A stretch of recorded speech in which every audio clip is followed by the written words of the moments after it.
Subject को कितनी देर पढ़ें, प्लीज बता दें ताकि सिलेक्शन हो जाए। अच्छा क्वेश्चन है। और जो बच्चे फॉलो कर सकते हैं, जो बच्चे फॉलो कर सकते हैं कि हाउ मच हावर्स, कितने घंटे पढ़ना है, कितने घंटे पढ़ना है दोस्त, अगर ये फॉलो करोगे आप सच में, तो मैं ये कहता हूँ कि आप सेलेक्ट हो जाओगे। प्रॉमिस टू यू सेलेक्ट हो जाएंगे।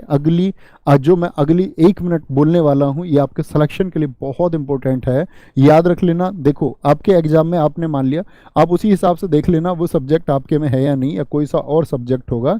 कितने भी सब्जेक्ट हो पॉलिसी यही रहनी है। रीजनिंग हो गया आपका, जीएस हो गया, मैथ हो गया, और कौन सा सब्जेक्ट बच जाएगा, एक आपका हिंदी या अंग्रेजी बच जाएगा, ऐसे ही तो बचेगा। तो हिंदी या अंग्रेजी जो कोई भी है, देखना ध्यान से। तो मैंने कहा दोस्त आपने अपनी तैयारी के लिए आइडियल मान लिए कि मैं 8 घंटे पढ़ाई करूंगा, ठीक है। 8 घंटे, 10 घंटे, कोई बच्चा 12 घंटे भी पढ़ेगा, कोई 6 घंटे भी पढ़ेगा, जितने भी घंटे आप पढ़ें कोई दिक्कत नहीं।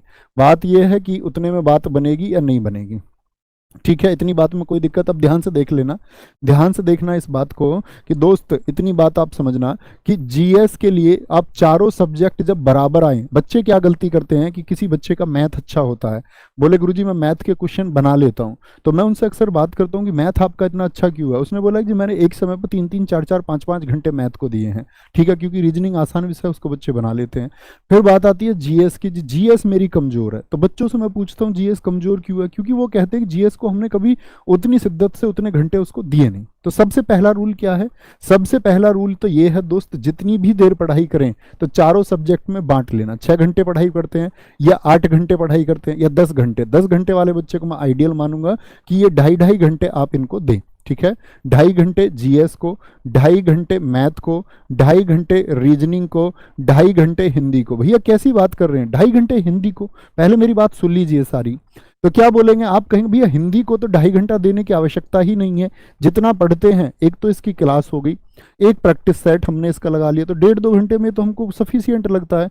तो दोस्त कुछ तो टाइम यहाँ से बचाओगे ना, यहाँ से कुछ तो टाइम बचाओगे। यहाँ से जितना मान के चलिए आपने यहाँ से 1 घंटा बचा लिया 2.5 घंटे में से, तो ये 1 घंटा कहाँ पहुंचा देना है, ये 1 घंटा पहुंचा देना है जिस सब्जेक्ट में आपकी कमजोरी है। तो यहाँ +1 आवर हो गया, मान के चलो जिसका जीएस कमजोर है, ठीक है।